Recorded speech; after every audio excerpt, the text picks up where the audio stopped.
you know what a difference that Tom Miller has made, not only to Iowa, but indeed the entire nation because of his work. Look, you got a lot of things going on in Iowa.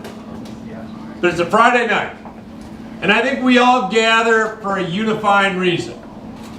For the sake of our country. For the sake of our country's standing in the world.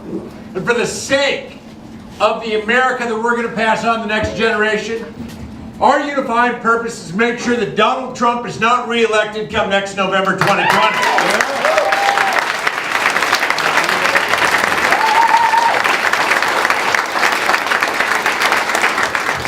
But I fundamentally believe and I hope that we gather for more than just that alone. We gather for more than what we can do. Some of you might have seen firsthand the impacts of a broken economy. For most Americans, the average Americans have gone 40 years without a real pay increase. Some of you might be parents, worried about what's going to happen for your kids' future. When I was being raised in the 1970s in Montana, 90% of 30-year-olds were doing better than their parents were at age 30. Today it's only half. If you're from a small town like me, you know that 150,000 businesses were created in the last decade. But in 2/3 of the counties in our country actually lost businesses. And you and I both know that you shouldn't have to leave your home, your church, your community just to make a decent paycheck. So some of you may look at this and say, we could actually do better with a broken economy. And you look to the broken political system, and fundamentally it's not giving people a fair shot. Senator Yoakum said dark money is taking over our elections. Before Citizens United, 2% of the outside spending was from groups that didn't expose or show their donors. This last election it was over half. Fundamentally now we see laws being written, tax laws for the wealthy. We see, unfortunately, environmental regulations being gutted for the polluters. It's no wonder that folks get frustrated. No wonder folks get angry. No longer folks are upset. But you know what? Donald Trump hasn't done anything to address that. He's poured gasoline on the fire. He's been breaking the bonds in our communities and our country. We are more divided today than any time, certainly in my lifetime. Forget about cable news, forget about Twitter. You can't even have a conversation at Thanksgiving dinners without politics dividing us. And that's not the promise of America. You know it and I know it, and you know that we can do so much better. Look, I was raised in Montana, single-parent household through junior high and high school. We lived paycheck to paycheck. I only knew that there was a governor's house in town because it was in the neighborhood. I delivered newspapers to it. So I've made it 4 blocks in life. But you know what? Then I worked my way through college. And I borrowed my way through law school. I'll never forget the day that my wife Lisa and I wrote that last check to pay off my student loans, which in today's terms would have been $170,000. Sure, it impacted what we could do, but then we did it. And going from delivering newspapers, the governor's house, to raising our 3 kids in it, I had that shot at the American dream. But for far too many people right now, they no longer do. And we gotta acknowledge that for far too many in this nation, they never have had that shot. And we can do better. That's why ultimately we gather. We know the first thing we gotta do is beat Donald Trump. But we also gotta make sure that we have an economy and a political system that works for all of us, not just the Trumps and the Koch brothers of the world. I fundamentally believe that we can do that, and that's why we gather. The first thing is first, we've got to win this election. And we've got to win back places that we lost.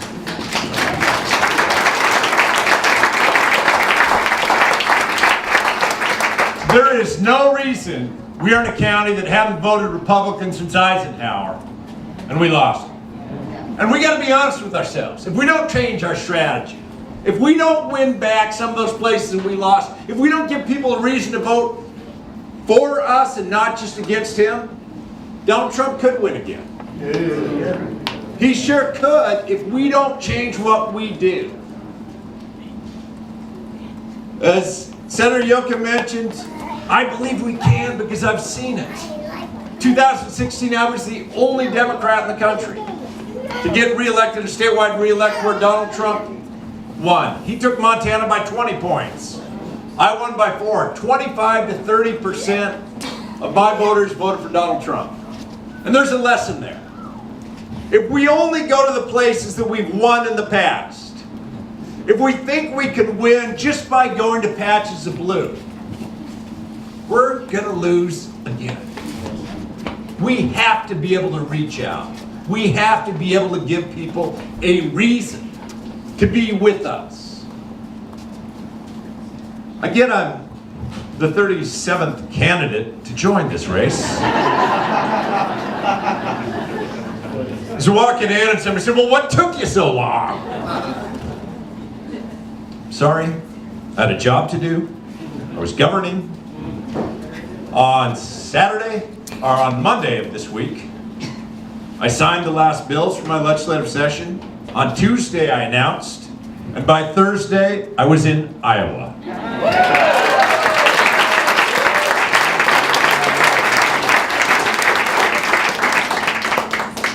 My legislature, as I mentioned, it's the best it's ever been in my time as governor. It's now only about 60% Republican.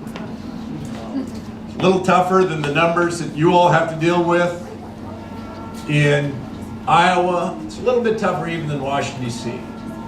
But I fundamentally believe that even in this time of deep division, that government can work. And I believe it because I've seen it done. Even with those numbers. Yeah, we expanded Medicaid. We went from 20% uninsured to 7%. Yes, we passed one of the most progressive laws, which I'll talk a little bit more on campaign spending and dark money. Yes, we made record investments in our public education. Yes, we've frozen college tuition 6 out of the 8 years. We have the 4th lowest tuition in the nation because we invest in higher ed.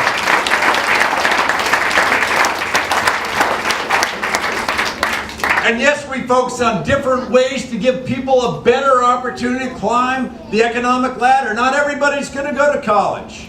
Here we are at a bar. We started apprenticeships even in brewing. Why? Because to give everybody a better shot. As a result, more Montanans are climbing sort of the ladder in the middle class at a rate faster than any place in the country. How we've won and how we govern are much the same. Montana's a big state. I said 147,000 square miles, but that means nothing.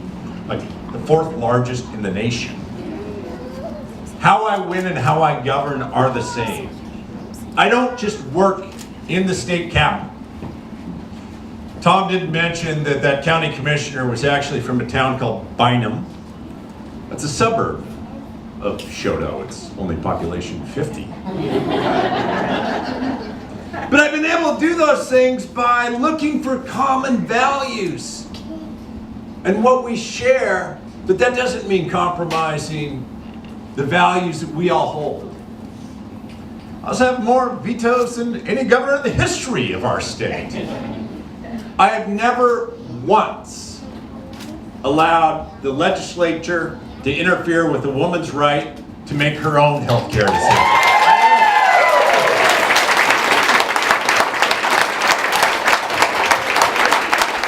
I have preserved access to both the courthouse for injured people and the ballot box, and we still have same-day registration and voting in Montana. We preserved our wild places and kept public lands in public hands. And I've vetoed every single attempt to turn Montana into right to work for less state.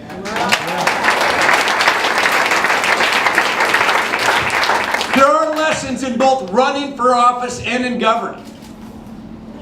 Choteau, Montana is not that much different than a lot of your communities. And whether it's Montana or Iowa, Michigan or Wisconsin, we can't write off places or people just because they're not part of our party's typical base or because they didn't vote for us in 2016. We can't do that not only for the impact in our country, but also the impact as these state legislators work to try to gain majorities. Because you know what? You'll have a lot of visitors till February. Then we all go bye-bye. And then you all have to win the races. We can't write off any of these areas if we really want to make sure that not only do we end up with a Democrat for president, but then we also end up with majorities in your state legislature. And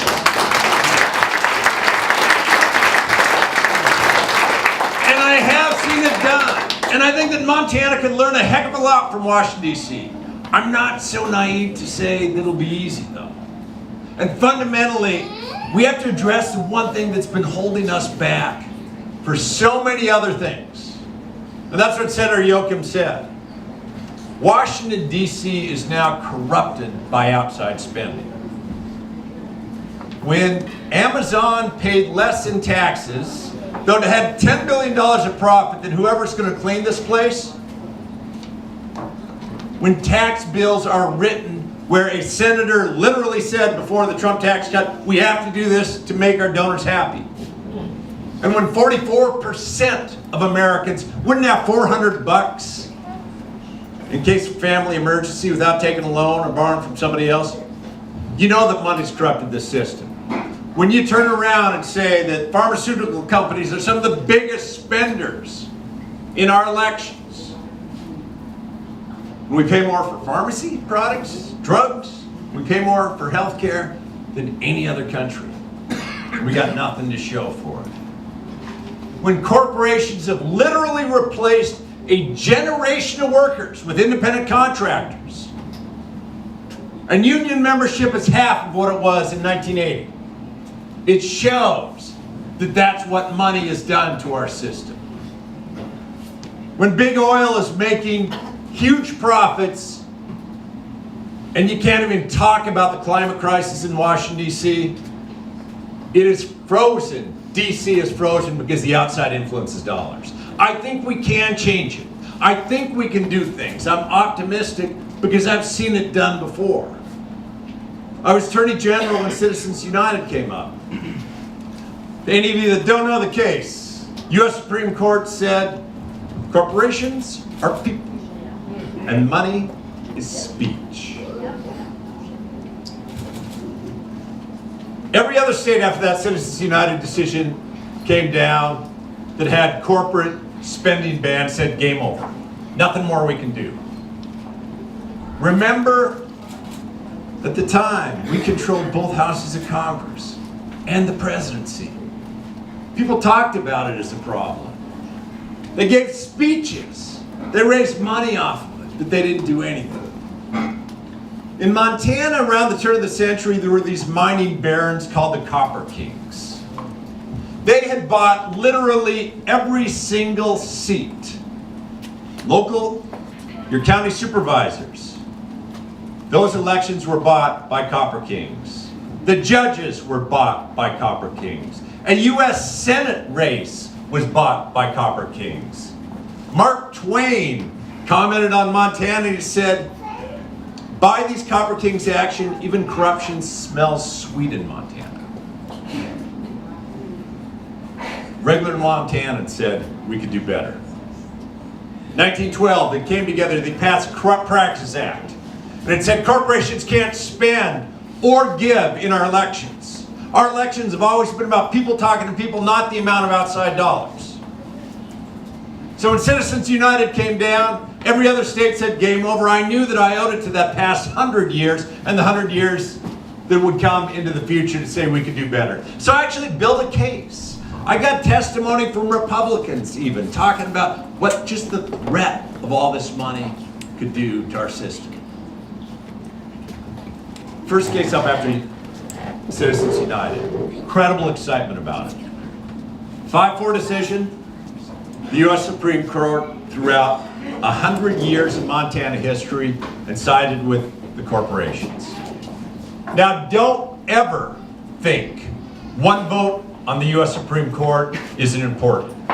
For campaign finance, for women's rights, for workers' rights, for all of the things that we fight for each and every day.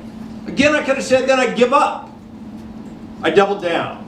I worked with that, at the time, about 2/3 Republican legislature.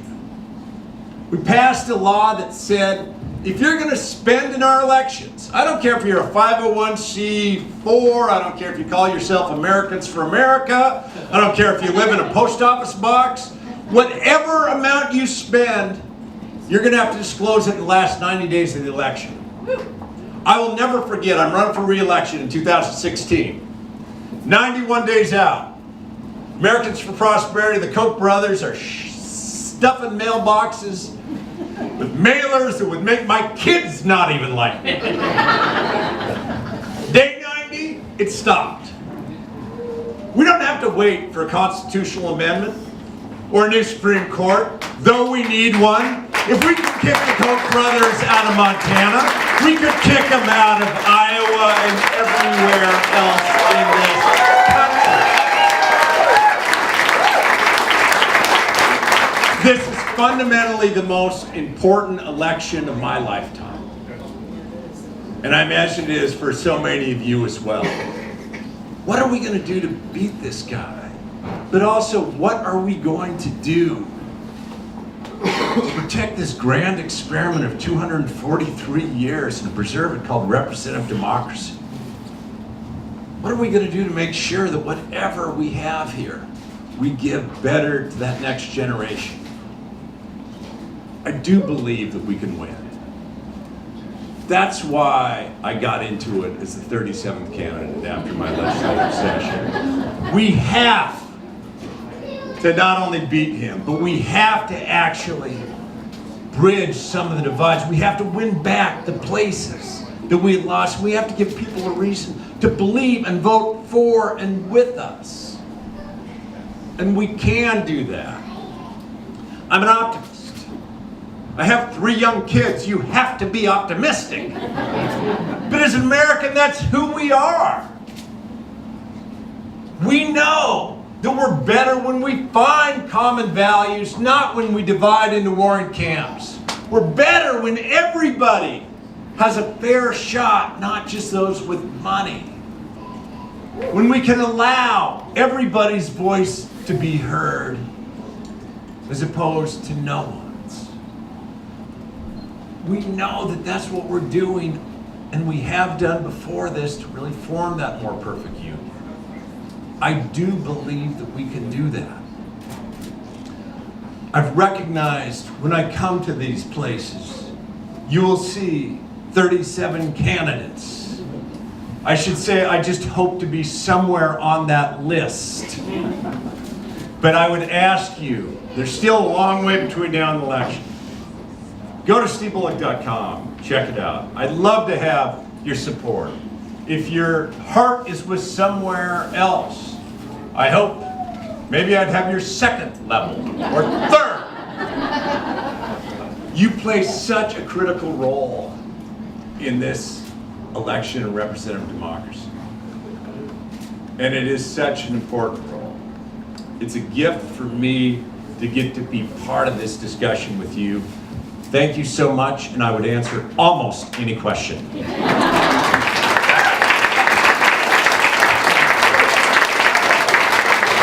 Thank you. First right behind, then I'll get you. Yes, sir.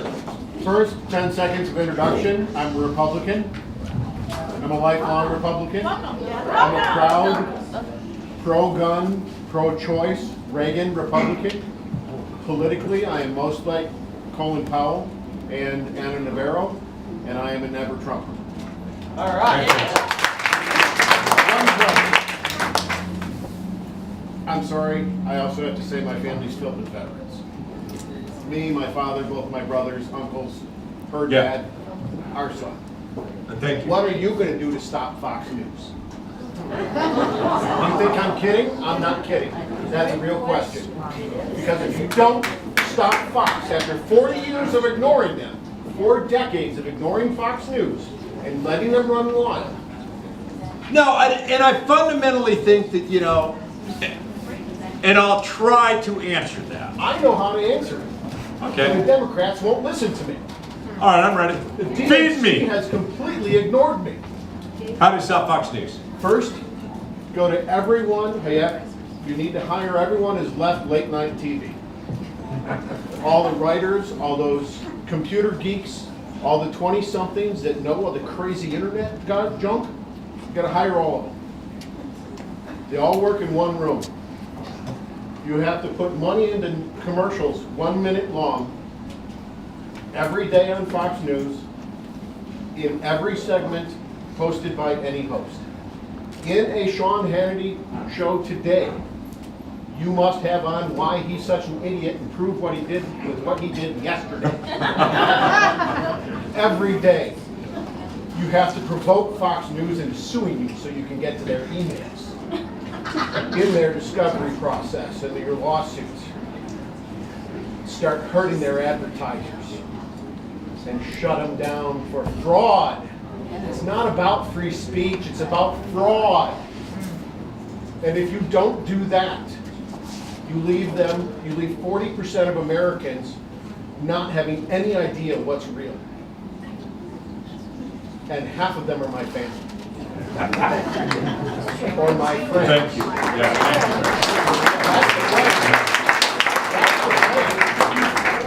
thank You have to do it every day. Shame Sean Hannity. Shame Judge Genie, whatever the nut job she is. Make them hate you so much. That's who wins.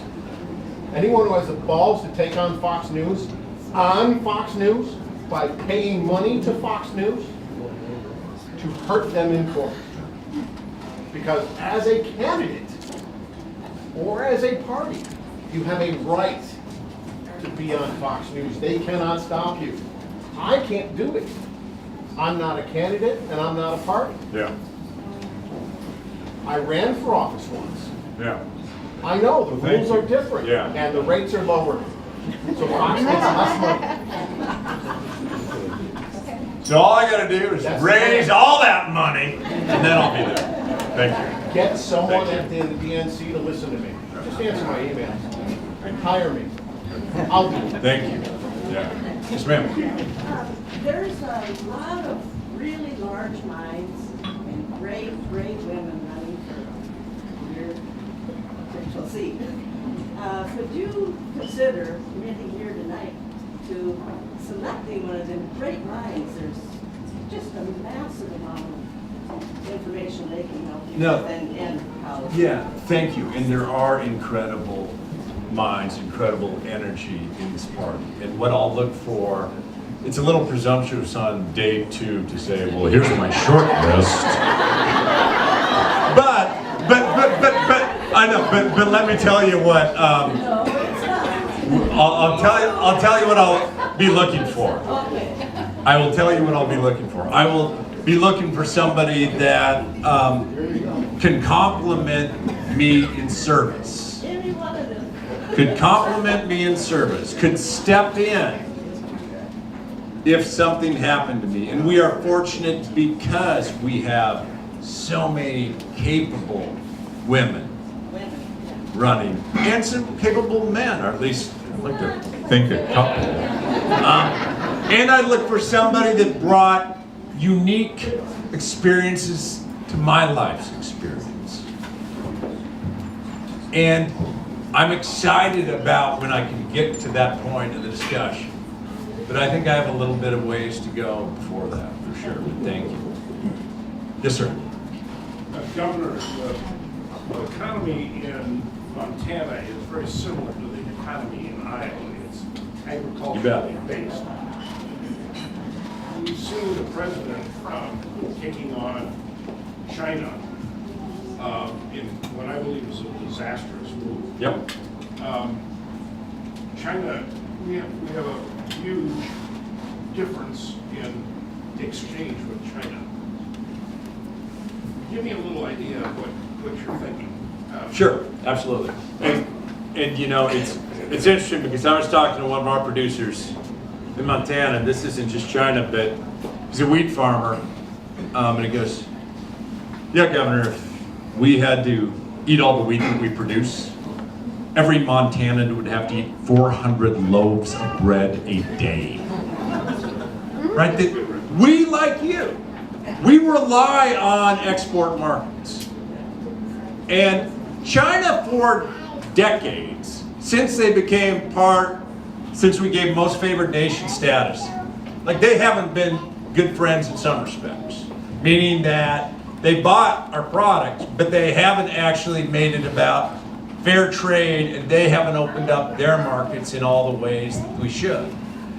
So what we're about to do and what we've done now with these tariffs, when you hit 25%, you all are getting hit on both sides though too, right? Because you're getting hit because you can't sell, or you have soybeans in the bin, but also because the steel aluminum tariffs, all of your inputs, your tractors are more expensive. If we stuck at 25%, and it's not just producers or farmers and ranchers in states like yours and mine, every American family would pay over $2,000 more a year because of this. So fundamentally, I think what you do, you have to be tough on China in some respects. And you have to turn around and say, there's a whole lot of things that you're doing right now. Like if you want to bring your company over there, you're going to steal all our IT, all our tech. That's not right. But you know, we've taken this idea when he said America first. America alone is what he's done. He's done that not only with China, he's done it with our longtime friends. And the way you get change is ultimately not by going America alone, but by going with our allies, and at times even some of our adversaries, if it's a trade relationship, and say, no, you're going to open up and be fair to everybody. You cannot do it by tariffs. And what this has done is disastrous, and not only just there. I mean, your pork going to Mexico. If you like Mexican beer, thank you. We grow most of the malting barley for that. But even when you try to negotiate a new agreement, he's still saying, well, I'm going to keep steel aluminum tariffs on. That's no way to build a long-term and long-standing trade relationship. And I do hope that farmers and ranchers in Iowa, and farmers and ranchers in Montana, farmers and ranchers in other places said, this guy said he'd stick up for me. But you know what? The $12 billion of payments that they're going to give to your producers from the Department of Agriculture, who cares, because Brazil is going to take over those markets anyway. So I think we can do a heck of a lot more.